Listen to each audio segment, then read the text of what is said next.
you expect during the ketamine treatment? Each treatment lasts about 40 minutes to an hour, depending on the route of administration. And it's normal to have some anxiety with the first few treatments, since it's a new experience for you. It takes about 5, maybe 10 minutes before you start to feel it. You may feel a little woozy, lightheaded, or sleepy at first. People sometimes describe a floating feeling, and maybe even start to experience feeling somewhat detached or disconnected to their body. You may notice experiencing sights, sounds, and time differently.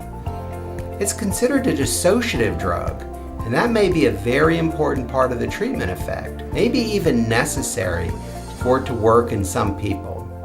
Now, dissociation may sound a little scary or weird, but the vast majority of people find it calming, pleasurable, and even psychologically helpful by bringing up certain thoughts, feelings, and emotions and seeing them in a completely different way.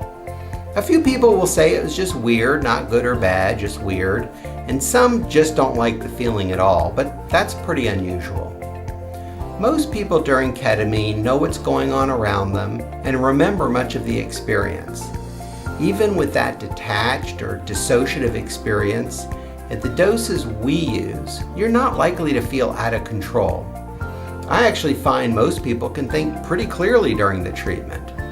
Some people describe it like those dreams you might have had where you had some control or awareness during it. To get the most out of the treatment, I suggest making sure you're in a calm, relaxed setting.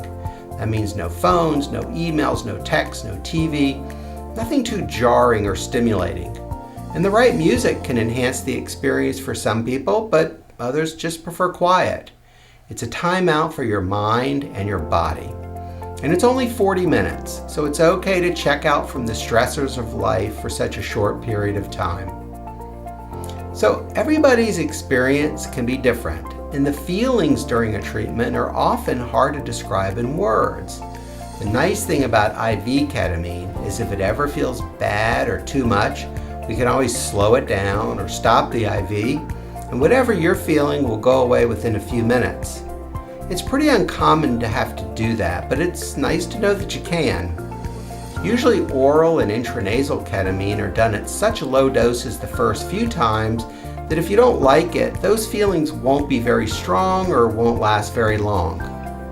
While other side effects are less frequent, some people can have nausea, dizziness, mild elevations in heart rate and blood pressure during treatment or right after. But we monitor all of those the whole time to make sure you're safe and comfortable. And these generally go away soon after the treatment's over, and often don't come back with subsequent treatments. Afterwards, you might feel a little sleepy, a little uncoordinated, and not as sharp mentally for a little while after. So that's why we don't want you to drive the day that you have the treatment. But after the first few treatments, many of my patients go back to work or their usual activities a few hours later, as long as their job doesn't require driving, operating heavy machinery, or big decision making.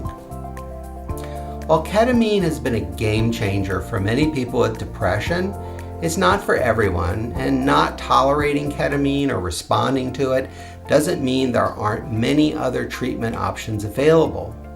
We have a lot of other videos on ketamine and other innovative treatments in psychiatry, and we're always available for your questions.